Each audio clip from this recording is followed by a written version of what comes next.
Hello everyone, welcome back to my channel. I hope you all are doing good.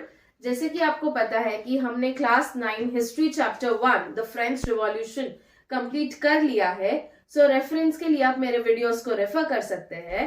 And today हम start करेंगे class 9 civics chapter 1 जिसका नाम है what is democracy, why democracy. Right, जैसे कि मैंने आपको फर्स्ट चैप्टर में ही बताया था कि जब हम कोई टॉपिक स्टार्ट करते हैं तो सबसे पहले हमें टॉपिक का मतलब पता होना चाहिए। सो यहाँ पे टॉपिक में जो वर्ड हाईलाइट हो रहा है वो है डेमोक्रेसी। राइट, सो डेमोक्रेसी का मतलब क्या होता है, बुक में जो डेफिनेशन दिया हुआ है वो ये है, democracy is a form of government in which rulers are elected by the people. ठीक है, इससे हमें ये पता चलता है कि डेमोक्रेसी एक ऐसी टाइप की गवर्नमेंट है जहां पे जो सिटीजन्स है वो कोई रिप्रेजेंटेटिव को इलेक्ट करते हैं। राइट, एंड हमने पहले भी पढ़ा हुआ है, अगर आपने मेरे फर्स्ट चैप्टर के वीडियोस देखे हैं तो उसमें हमने पढ़ा है कि मोनार्की और डेमोक्रेसी में बहुत ज्यादा डिफरेंस है। ठीक है, मोनार्की में क्या होता है, एक सिंगल किंग होता है, जो मोनार्क होता है वो रूल करता है सब पे। डेमोक्रेसी में जो सिटीजन्स है, वोटिंग होती है, उसके बाद जो सिटीजन्स है वो वोट करके रिप्रेजेंटेटिव को इलेक्ट करते हैं। करेक्ट, अब्राहम लिंकन ने यह डेफिनेशन को और इजीली एक्सप्लेन करने के लिए कहा है, democracy is a government of the people, bye the people, for the people. मतलब डेमोक्रेसी एक ऐसी गवर्नमेंट है जो लोगों के लिए है और लोग ही उसको इलेक्ट करते हैं। ठीक है, अभी डेमोक्रेसी जो होती है ना वो दो टाइप की होती है, एक होती है डायरेक्ट डेमोक्रेसी, एक होती है इनडायरेक्ट डेमोक्रेसी। डायरेक्ट डेमोक्रेसी जो है ना वो स्विट्जरलैंड में चलती है। ठीक है, एग्जाम्पल है स्विट्जरलैंड डायरेक्ट डेमोक्रेसी का। वहां पे क्या है कि आप रोज जाओ, नया रूल बना, वो नया लॉ या जो रूल है वो फिर लोगों पे लागू करो। ठीक है, तो हमारी जो डेमोक्रेसी है वो इनडायरेक्ट डेमोक्रेसी है। Right, and we are abide by the law, we are abide by the constitution. I hope it is clear. Democracy का जो मीनिंग है वो यहाँ पे आपको क्लियर हो गया। डेमोक्रेसी का मतलब क्या होता है, it is a form of government wherein representatives or the rulers are elected by the people, by the citizens. right, इसके बाद जो है, अच्छा एक और टॉपिक जो शायद आपके बुक में नहीं दिया है वो मैं यहाँ पे कवर करना चाहूंगी, जो है difference between democracy and Republic. ठीक है, अगर आप अपनी प्रीएम्बल भी पढ़ो तो प्रीएम्बल में भी है democracy, India is an democratic and Republican country. ठीक है, तो डेमोक्रेसी और रिपब्लिक के बीच का डिफरेंस क्या है। ठीक है, तो जो डेमोक्रेसी है ना, it works on power of citizen, और यहाँ पे किसका पावर चलता है, पावर ऑफ लॉ। ठीक है, डेमोक्रेसी है, ठीक है, इट फोकसेस ऑन मेजॉरिटी। ठीक है, अभी इट फोकसेस ऑन मेजॉरिटी, इससे हमें क्या पता चलता है कि अगर हम लॉ से अबाइड नहीं है, अगर हम कॉन्स्टिट्यूशन से अबाइड नहीं होते तो क्या होता, जो इलेक्टेड मेंबर्स है वो इलेक्टेड मेंबर्स जो भी रूल बनाते वो हम सबको फॉलो करना पड़ता, तो यहाँ पे उनकी मेजॉरिटी हो जाती। पर थैंक गॉड की रिपब्लिक मतलब हमारे पास कॉन्स्टिट्यूशन है। कॉन्स्टिट्यूशन क्या है, बुक ऑफ लॉ, जहां पे सारे रूल्स एंड रेगुलेशन मेंशन किए हुए हैं। ठीक है, so we are free to express, we have got freedom of speech, we have got freedom of expression, right, we have got freedom of constitutional remedies and so on. So basically democracy is abide by the law, या democracy is abide by the constitution. clear है। The next topic, ये एक छोटा सा topic मैंने बीच में include किया था जो एक्चुअल में आपकी बुक में नहीं है। और रिपब्लिक, अगर हम रिपब्लिक देखें तो रिपब्लिक से हमें कॉन्स्टिट्यूशन की याद आती है, और कॉन्स्टिट्यूशन जो है वो सभी लोगों को एक तरह का ट्रीटमेंट देता है। अगर खाली डेमोक्रेसी होती और कॉन्स्टिट्यूशन नहीं होता तो क्या होता, जैसे कि एक किंग रूल करता था, उसके बदले क्या होता, एक ग्रुप ऑफ पीपल रूल करते। क्यों ऐसा होता, क्योंकि अगर कॉन्स्टिट्यूशन नहीं होता तो कोई फिक्स्ड लॉ नहीं होता, कोई फिक्स्ड रूल्स एंड रेगुलेशन नहीं होते थे, राइट। सो जो वो ग्रुप ऑफ पीपल जो इलेक्टेड गवर्नमेंट बोल सकते हैं या जो इलेक्टेड रिप्रेजेंटेटिव है, वो लोग जैसा बोलते हैं वैसा हमें करना पड़ता, राइट। सो आज हमें जो भी फ्रीडम मिला है, it is all because of the constitution, because constitution में सारे ही रूल्स रेगुलेशन लॉ सब कुछ मेंशन्ड होता है। Clear? Even the government has to work as per the constitution, ठीक है। Government is abide by the constitution. Clear है? ठीक है।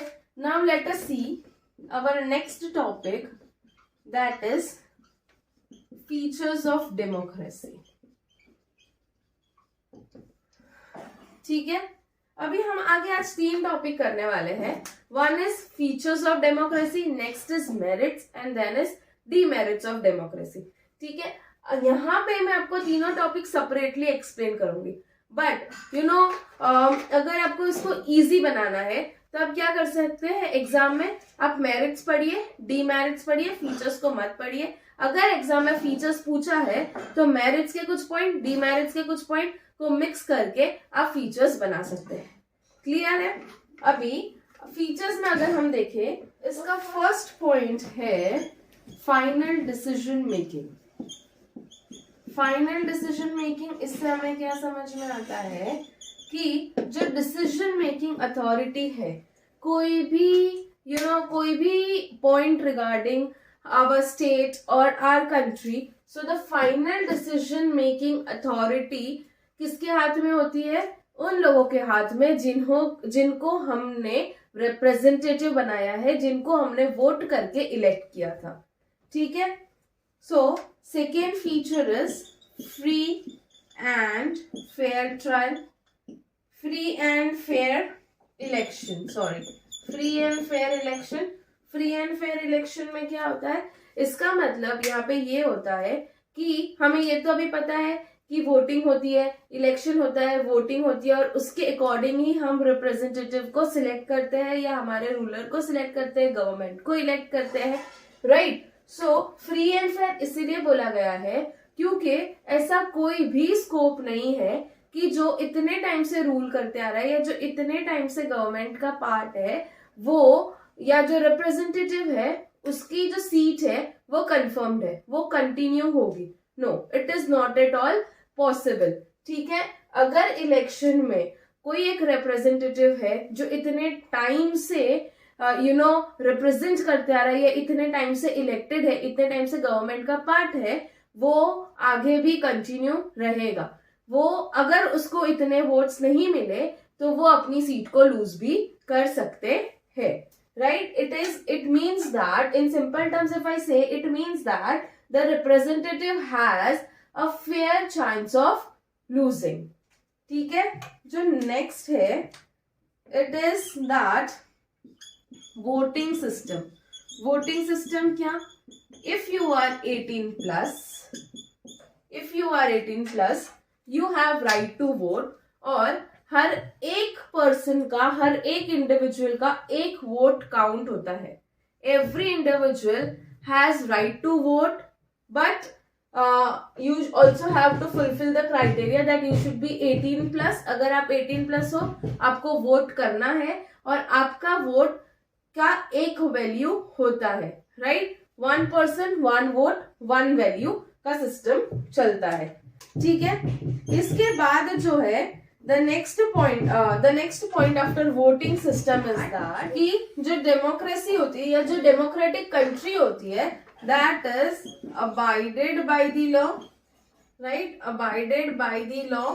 इसका मतलब क्या होता है, हमने स्टार्टिंग में ही, इंट्रोडक्शन में ही पढ़ा कि थैंक्स टू कॉन्स्टिट्यूशन की हमें इतना फ्रीडम मिला है, राइट। जो भी रूल्स है, रेगुलेशन है, लॉ है, जो भी कुछ हमें फॉलो करना है, हमारी रिस्पॉन्सिबिलिटी, हमारी राइट्स, हमारी ड्यूटीज, सब कुछ कॉन्स्टिट्यूशन में मेंशन्ड है। और जो गवर्नमेंट है वो पूरा कॉन्स्टिट्यूशन के अकॉर्डिंग ही परफॉर्म करता है या पूरा कॉन्स्टिट्यूशन के अकॉर्डिंग ही फंक्शन करता है, राइट। नेक्स्ट एक अच्छी बात ये है The next feature is that opposition party are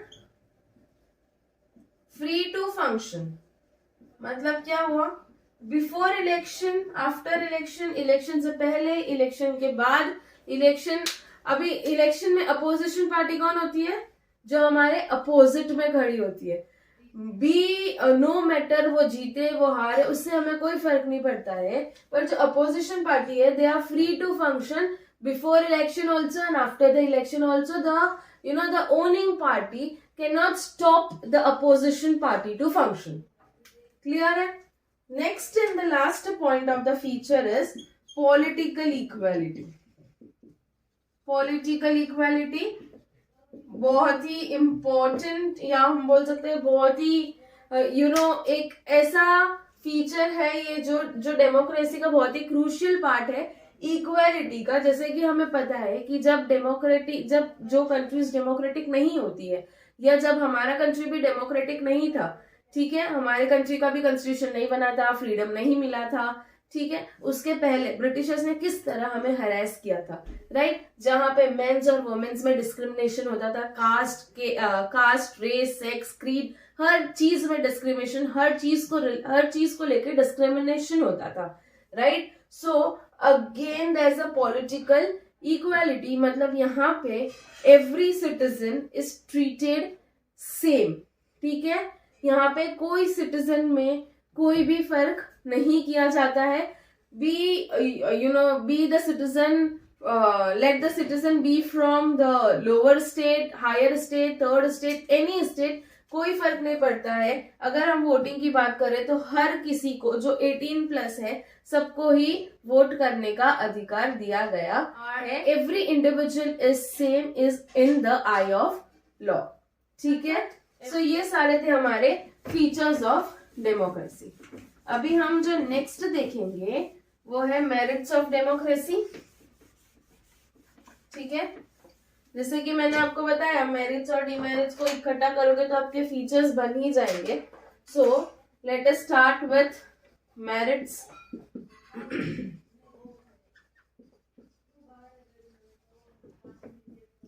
merits of democracy का जो फर्स्ट पॉइंट है वो है it is very accountable. Okay, मतलब what, it is very sorted. Democracy is very sorted. They have to just function as per the constitution, as per the rules, regulation, laws mentioned in the constitution. They have to function as per it, right? Second merit जो है वो है decision making. Decision making का point हमने already features में clear कर दिया है, so I need to clear it again over here. उसके बाद का अगर हम पॉइंट देखें सो वो है it is very simple. Democracy is very simple. कोई हार्ड एंड फास्ट नहीं है. कोई अभी डेमोक्रेसी आज किसी ने ये रूल बनाया तो इसको हम ढूंढने के लिए क्यों बनाया, कैसे बनाया, क्या किया, कुछ भी नहीं. कोई भी अगर गवर्नमेंट रूल बनाती है ना, या कोई भी नया रूल होता है, एक बात समझो, कोई भी नया रूल होता है वो खाली उनके बोलने से ऐसे नहीं, ऐसे बोल दिया कि कल डिमोनेटाइजेशन है, सो आपको लगता है वो इतना इजी था कि आके बोलना कि कल से डिमोनेटाइजेशन. नहीं, वो ऐसा नहीं होता. It is a long process. पहले क्या होता है, जिन्हें कोई एक नया रूल अबाइड करना होता है उन्हें एक रेजोल्यूशन देना पड़ता है पार्लियामेंट में, या बिल देना पड़ता है, फिर वो बिल पास होता है. ठीक है, लोकसभा होती है, राज्यसभा होती है, उनके सारे जो मेंबर्स होते हैं वो सारे कलेक्टिवली मीटिंग लेते हैं. उसके बाद प्रेसिडेंट होता है जो हेड ऑफ द पार्लियामेंट है, वो उसको पूरा गो थ्रू करते हैं. उसके बाद they decide whether to accept और नॉट टू एक्सेप्ट. ठीक है, ये क्या है, जब कोई नया रूल बनाना हो. But the process is very simple. हमें एक चीज इतनी माइंड में रखनी है कि हमें जो कुछ भी करना है it should be the part of the constitution. हमें कॉन्स्टिट्यूशन के बाहर जाके कुछ भी इलीगल, अगर आपने कॉन्स्टिट्यूशन के लॉज को फॉलो नहीं किया मतलब आप इलीगल काम कर रहे हो, and that is not at all acceptable. Clear है? अगर हम नेक्स्ट पॉइंट देखते हैं मेरिट्स का, सो अगेन एक वोटिंग सिस्टम का पॉइंट आ जाता है. अगेन इट इज सेम, 18+ है, 1 person 1 vote 1 value. So next point है कि no one is permanent winner और लूजर। इसका मतलब क्या हुआ कि जैसे हमने वोटिंग में पढ़ा था कि कोई भी है, जैसे कि अगर वो 5 साल से रूल करते आ रहे हैं तो जरूरी नहीं है कि आगे भी वही रूल करेंगे, ठीक है। इलेक्शन के बाद जिन्हें ज्यादा वोट मिलता है वो इलेक्ट हो जाते हैं, वो रिप्रेजेंटेटिव बन जाते हैं, राइट। तो जरूरी नहीं है कि जो सीट है, जैसे प्राइम मिनिस्टर है, प्रेसिडेंट है, जरूरी नहीं है कि वो सेम होंगे। After the election they will, prime minister can change, CM can change, right. और लास्ट पॉइंट जो है वो है dignity of citizen. Dignity of citizens, dignity of citizens means what? Again यहाँ पे जो हमने इक्वालिटी की बात की थी, पॉलिटिकल इक्वालिटी की बात की थी, वही सेम इसको रिफ्लेक्ट करती है डिग्निटी ऑफ सिटीजन्स को। मतलब हर एक सिटीजन है उसे इक्वल राइट दी जाती है, B it from any caste, वो कोई भी रिलीजन से आया हो, कोई भी ट्रेडिशन फॉलो करता हो, कोई भी कल्चर से हो, उससे कोई फर्क नहीं पड़ता है। All and any and every individual is same in the eyes of law. I hope तो ये जो सारे मेरिट्स थे ये आपको क्लियर है। अगर आपको कोई भी डाउट आता है, कहीं पे भी कोई पॉइंट आपको नहीं समझ में आता है, you can always ask me in the comment section. I will surely reply for the same. I will surely try to clear all your doubts, right. अब जो हमारा नेक्स्ट टॉपिक है वो है डीमेरिट्स ऑफ डेमोक्रेसी, ठीक है। First point demerits में आता है वो है इंस्टेबिलिटी। आई होप आप सबको ये तो पता है कि मेरिट्स मतलब एडवांटेजेस, डीमेरिट्स मतलब डिसएडवांटेजेस, ठीक है। So the first point is instability. Instability मतलब जैसे कि हमें अभी पता है कि कब से मैं बोलती आ रही हूँ कि इलेक्शन होता है, वोटिंग होती है, उसके बाद जो मेंबर होते हैं वो रिप्रेजेंटेटिव होते हैं, वो इलेक्ट होते हैं, राइट। सो इलेक्शन, जितनी बार इलेक्शन होता है जरूरी नहीं है कि वो का वही मेंबर वापस इलेक्ट होगा। members keep on changing, the representative keep on changing, so there is instability, ठीक है। क्यों instability है अगर, तो उसका क्या फर्क पड़ता है? the elected member or representative may not know the best interest of the public, ठीक है। जो इलेक्टेड मेंबर है, जो रिप्रेजेंटेटिव है, उन्हें ये पता नहीं होगा कि पब्लिक को क्या पसंद है, मतलब पब्लिक को क्या चीज की जरूरत है।